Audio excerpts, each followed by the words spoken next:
नमस्कार दोस्तों, स्वागत है आप सभी का आज के मुख्य समाचार के इस वीडियो में, जहां हम आपके लिए हर दिन लेकर आते हैं देश और दुनिया की तमाम बड़ी खबरें। एक एक करके 50 बड़ी खबरों को सिर्फ 10 मिनट में जानेंगे। वीडियो के साथ अंत तक बने रहें। साथ ही आपसे एक छोटी सी रिक्वेस्ट है, अगर आपने अभी तक इस वीडियो को लाइक नहीं किया तो लाइक जरूर कर दे। साथ ही वीडियो के नीचे दिए गए इस लाल रंग के सब्सक्राइब बटन को दबा ले और इस घंटी को भी दबाएं, ताकि आपको दिन भर की बड़ी खबरों की जानकारी लगातार मिलती रहे। तो चलिए दोस्तों, वीडियो को फटाफट शुरू करते हैं। तो ट्रेन में बिना वजह अलार्म चेन का उपयोग करना पड़ सकता है भारी, कभी नहीं मिलेगी सरकारी नौकरी। जी हाँ, ट्रेन में बिना वजह अलार्म चेन खींचना रेलवे की दुनिया में सबसे बड़ा अपराध माना जाता है। अलार्म का इस्तेमाल इमरजेंसी में होना चाहिए, इसे मजाक बनाना यात्री के लिए महंगा पड़ सकता है। रेलवे के रूल बुक में बिना किसी वाजिब कारण के अलार्म चेन खींचना संगीन अपराध की श्रेणी में आता है। इस काम का दोषी पाए जाने पर यात्री पर आर्थिक दंड के साथ कारावास की सजा भी हो सकती है। यहाँ तक कि भविष्य में दोषी अपराधी सरकारी नौकरी से वंचित हो सकता है। कोई यात्री बिना किसी वैध कारण के ट्रेन का चेन पुलिंग करता है तो यह कानूनी अपराध की श्रेणी में आएगा और उस व्यक्ति को 1 साल तक की सजा हो सकती है। और अगली बड़ी खबर की बात करें तो साजिश रचने से बाज नहीं आ रहा है चीन। अब भूटान की जमीन कब्जाने की कोशिश, 100 किलोमीटर के दायरे में बनाए कई गांव। जी हां, चीन अपने नापाक मंसूबों को अंजाम देने से बाज नहीं आ रहा है। घुसपैठ और कब्जा करने की अपनी साजिश को लगातार विस्तार देने में लगे चीन की अब एक और हरकत सामने आई है। जानकारी के मुताबिक चीन ने अपनी सीमा से लगे भूटान के करीब 24,700 एकड़ क्षेत्र पर अवैध कब्जा कर लिया है। सैटेलाइट तस्वीरों में इस बात का खुलासा हुआ है। तस्वीरों में साफ देखा जा सकता है कि चीन ने भूटानी क्षेत्र में अपने गांव बना लिए हैं। कहा जा रहा है कि चीन ने भूटान की जमीन पर कम से कम 4 चीनी गाँव का निर्माण किया है। यह विवादित क्षेत्र डोकलाम पठार के पास स्थित है, जहाँ 2017 में भारत और चीन के बीच भिड़ंत हुई थी। चीन भूटान में 100 वर्ग किलोमीटर में फैले अपने कई गाँवों का निर्माण कर रहा है। और अगली बड़ी खबर की बात करें तो सरकार ने कोविड-19 की दवा के दुरुपयोग को लेकर किया आगाह। डॉक्टर वीके पॉल ने कहा, अधिक इस्तेमाल से हो सकते हैं साइड इफेक्ट्स। जी हां, केंद्र सरकार ने कोविड-19 के इलाज में इस्तेमाल की जाने वाली दवाओं के दुरुपयोग और इसके अधिक मात्रा में इस्तेमाल के खिलाफ आगाह किया है। सरकार ने लोगों से कहा है कि कोरोना वायरस संक्रमण के इलाज के दौरान दवाओं का इस्तेमाल विवेकपूर्ण तरीके से करें।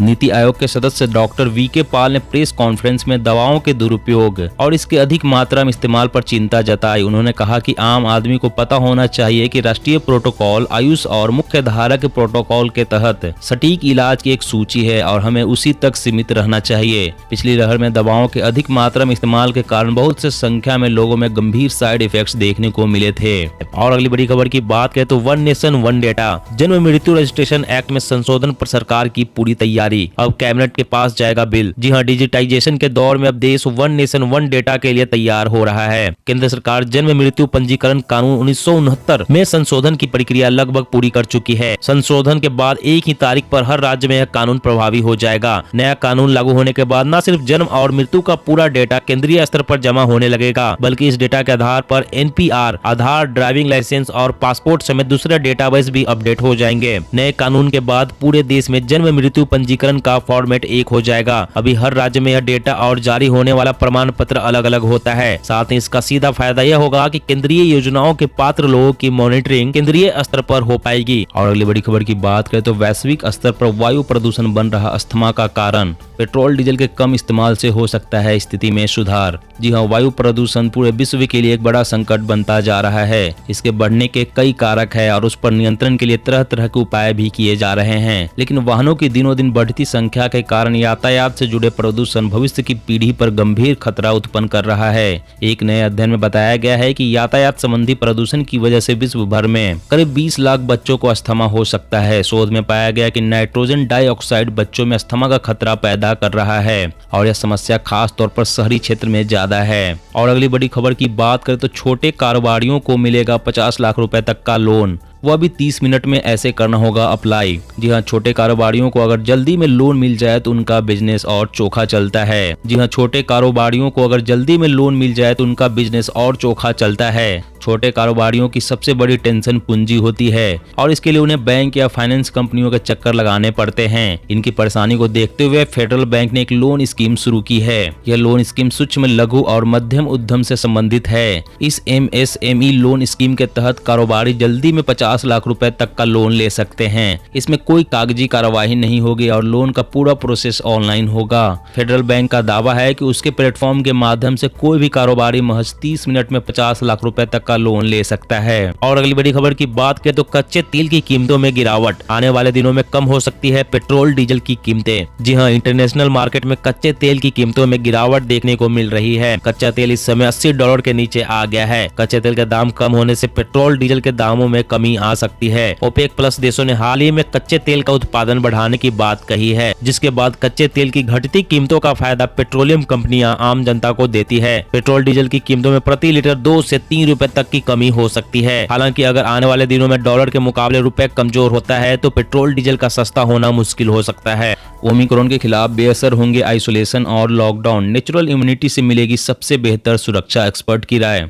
देश में ओमिक्रॉन केस की संख्या लगातार बढ़ रही है। आने वाले दिनों में इस संख्या में भारी इजाफा देखने को मिल सकता है। विशेषज्ञों का तो यहां तक कहना है कि भारत में रोजाना करीब 1 करोड़ तक केस आ सकते हैं। ओमिक्रॉन केस के अलावा कोविड के कुल मामलों में भी बढ़ोतरी देखने को मिल रही है। कोविड केस की बढ़ती संख्या इस बात की ओर संकेत कर रही है कि ओमिक्रॉन वेरिएंट तेजी से डेल्टा वेरिएंट को पीछे छोड़ रहा है और यह न केवल भारत में बल्कि पूरे विश्व में अपना कब्जा जमा रहा है। WHO का यह भी कहना है कि ओमिक्रॉन वेरिएंट बेहद प्रभावी नजर आ रहा है और तेजी से फैल रहा है, इसलिए ओमिक्रॉन के खिलाफ आइसोलेशन और लॉकडाउन बेअसर साबित हो सकते हैं। वहीं नेचुरल इम्यूनिटी से आपको सबसे बेहतर सुरक्षा मिलेगी। और अगली बड़ी खबर की बात करें तो किसान क्रेडिट कार्ड को लेकर केंद्र सरकार ने शुरू की खास पहल। कृषि के अलावा कई अन्य क्षेत्रों को भी मिलेगा लाभ। जी हां, किसान क्रेडिट कार्ड को लेकर केंद्र की नरेंद्र मोदी सरकार ने खास पहल की शुरुआत की है। सरकार की कोशिश किसानों के साथ ही सभी पात्र पशुपालक, डेयरी और मत्स्य पालन से जुड़े लोगों को भी KCC मुहैया कराना है। इसके लिए एक राष्ट्रव्यापी अभियान की शुरुआत की गई है। सरकार ने अगले 3 महीने के भीतर लगभग 2 करोड़ लोगों को KCC के तहत नामांकित करने का लक्ष्य रखा है। यह अभियान 15 फरवरी 2022 तक चलेगा। अभियान का उद्देश्य देश के सभी पात्र पशुपालक, डेयरी और मत्स्य पालन करने वाले किसानों को KCC प्रदान करना है और यह सुनिश्चित करना है कि उन्हें संस्थागत ऋण मिले। और अगली बड़ी खबर की बात करें तो ऑनलाइन गेमिंग एक्ट लेकर आने की तैयारी में मध्य प्रदेश की शिवराज सरकार। गृह मंत्री ने कहा ड्राफ्ट बनकर है तैयार।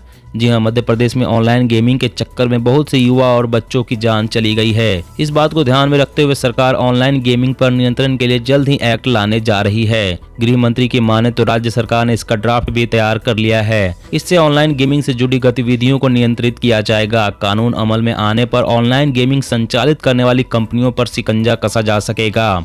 साथ ही बिना अनुमति इस तरह की गतिविधियां संचालित करने वालों के खिलाफ प्रभावी कार्रवाई की जा सकेगी। दरअसल फ्री फायर जैसे ऑनलाइन गेम की वजह से कई घटनाएं सामने आ चुकी है। इस तरह की घटनाओं को रोकने के लिए कानून जल्द ही लागू किया जाएगा। और अगली बड़ी खबर की बात करें तो FSSAI का बड़ा कदम। अब दूध के नाम पर लोगों को बेवकूफ नहीं बना पाएगी कंपनियां। जी हां, सरकार ने मिल्क को लेकर एक बड़ा रूल बदला है। इस वजह से जल्द ही सोया मिल्क और बादाम मिल्क या आइसक्रीम बेचने वाले बहुत सारे ब्रांड्स को मिल्क शब्द का इस्तेमाल बंद करना होगा। भारतीय खाद्य सुरक्षा और मानक प्राधिकरण ने एक ड्राफ्ट नोटिफिकेशन जारी किया है। इस ड्राफ्ट के मुताबिक इसमें नॉन डेयरी प्रोडक्ट्स और प्लांट बेस्ड डेयरी प्रोडक्ट्स के पैक पर मिल्क शब्द का इस्तेमाल करने पर रोक लगाने का प्रस्ताव रखा गया है। नोटिफिकेशन में कहा गया है कि मिल्क शब्द का इस्तेमाल सिर्फ जानवरों से मिलने वाले दूध और उससे बने प्रोडक्ट्स के पैक पर ही किया जाए। आपको बता दें कि भारत में दर्जनों ऐसे ब्रांड्स हैं जो दूध के नाम पर इस्तेमाल करते हुए प्रोडक्ट्स बेचते हैं, जबकि इनमें दूध का इस्तेमाल किया ही नहीं जाता। इसलिए सरकार ने बड़ा कदम उठाया है ताकि दूध के नाम पर कंपनियां लोगों को बेवकूफ न बना पाए। और अगली बड़ी खबर की बात करें तो मुफ्त अनाज वितरण की बढ़ाई गई निगरानी। लीकेज रोकने को खाद्य मंत्रालय ने निगरानी प्रणाली को किया और मजबूत। जी हां, कोरोना की तीसरी लहर की आशंका को देखते हुए प्रधानमंत्री गरीब अन्न कल्याण योजना को 4 महीने के लिए और बढ़ाना काफी कारगर साबित हो रहा है। योजना के मद में आवंटित अनाज का उठाव तेजी से हो रहा है। योजना में किसी भी तरह की गड़बड़ी और लीकेज को रोकने के लिए खाद्य मंत्रालय ने निगरानी प्रणाली को मजबूत कर दिया है। उत्तर प्रदेश, बिहार और हरियाणा समेत कुल 13 राज्यों में गरीबों को मुफ्त राशन की आपूर्ति उनके आधार नंबर से जुड़े राशन कार्ड पर हो रही है। इन राज्यों एवं केंद्र शासित प्रदेशों में राशन वितरण में घपले की संभावना सीमित हो गई है। और अगली बड़ी खबर की बात करें तो सरकार ने जारी किया अलर्ट। कभी भी किसी अनजान से फोन पर बात करते समय कॉल नहीं करे मर्ज, खाली हो सकता है खाता। जी हां, साइबर फ्रॉड के बढ़ते मामलों को देखते हुए सरकार ने अलर्ट किया है। साइबर क्रिमिनल नए नए तरीकों से लोगों को चूना लगा रहे हैं। कोरोना काल में साइबर धोखाधड़ी के मामलों में बढ़ोतरी देखी गई है, इसलिए सावधानी बरतने की जरूरत है। इसको लेकर सरकार ने लोगों को चेताया है। भारत के गृह मंत्रालय ने लोगों को OTP फ्रॉड को लेकर चेतावनी जारी की है। साइबर दोस्त ने लोगों को सचेत करते हुए कहा कि OTP को कॉल के द्वारा भी चुराया जा सकता है। कभी भी फोन पर किसी अनजान से बात करते हुए कोई कॉल को मर्ज ना करे। कॉल मर्ज होते ही जालसाज OTP जानकर आपका अकाउंट हैक कर सकते हैं। जागरूक रहे, सतर्क रहे। दोस्तों, आज की खबरों में बस इतना ही। इसी तरह हर रोज काम की खबरें जानने के लिए आप हमेशा हमारे साथ जुड़े रहें। हमारे साथ जुड़ने के लिए वीडियो के नीचे दिए गए इस लाल रंग के सब्सक्राइब बटन को दबा लें और साथ इस घंटी को भी दबाएं ताकि आपको हर खबर की सटीक जानकारी मिल सके। जय हिंद, जय भारत, धन्यवाद।